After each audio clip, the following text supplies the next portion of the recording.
윤석열 대통령에 대한 수사기관의 체포영장 재집행 시도가 임박했다는 관측 속에 대통령실의 긴장 수위도 최고조로 치달았습니다. 정진석 대통령실 비서실장은 대국민 호소문을 내고 윤 대통령의 자기 방어권을 보장해야 한다고 강조했는데요. 자세한 내용 용산 대통령실 취재기자 연결해 알아보겠습니다. 장효인 기자. 네, 정진석 대통령 비서실장은 오늘 오전 6시가 조금 넘은 시각 대국민 호소문을 냈습니다. 국가기관이 정면 충돌해 나라가 분열될 위기 상황이라며 체포영장 집행 시도를 앞둔 윤석열 대통령은 남의 도움을 받지 못하는 외로운 처지인 고성 낙일에 비유했습니다. 정 실장은 경찰과 공수처가 여전히 국가 원수이자 최고 헌법기관인 윤 대통령을 마치 남미의 마약 갱단 다루듯 몰아붙이고 있다고 비난하면서 특례를 달라는 게 아니라 자기 방어권을 보장해달라는 거라고 강조했습니다. 이런 차원에서 윤 대통령이 불구속 상태에서 조사받을 수 있는 방안을 협의할 수 있다고 정 실장은 제안했습니다.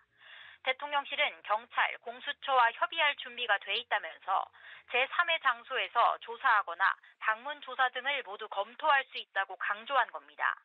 정 실장은 또 야당의 유력 정치인은 사법체계를 교묘히 이용해 재판을 한없이 지연시키고 있다며 더불어민주당 이재명 대표를 겨냥한 듯한 비판을 내놨습니다. 이어 이른바 전당대회 돈봉투 사건에 연루된 민주당 국회의원들은 1년 넘게 소환에 불응하고 있다고도 언급했습니다. 그러면서 무죄 추정의 원칙과 불구속 수사의 원칙이 윤 대통령에게만 적용되지 않아야 할 무슨 이유가 있냐며 공수처와 경찰의 목적은 대통령 망신 주기가 아닌지 국민이 판단해달라고 호소했습니다.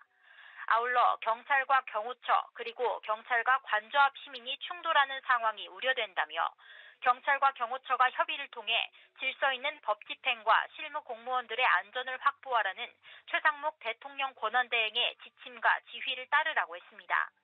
정 실장은 경찰과 공수처, 국가수사본부가 냉정을 되찾고 오직 윤 대통령에게만 가혹하게 대응하는 게 온당한 일인지 생각해보라고 덧붙였습니다.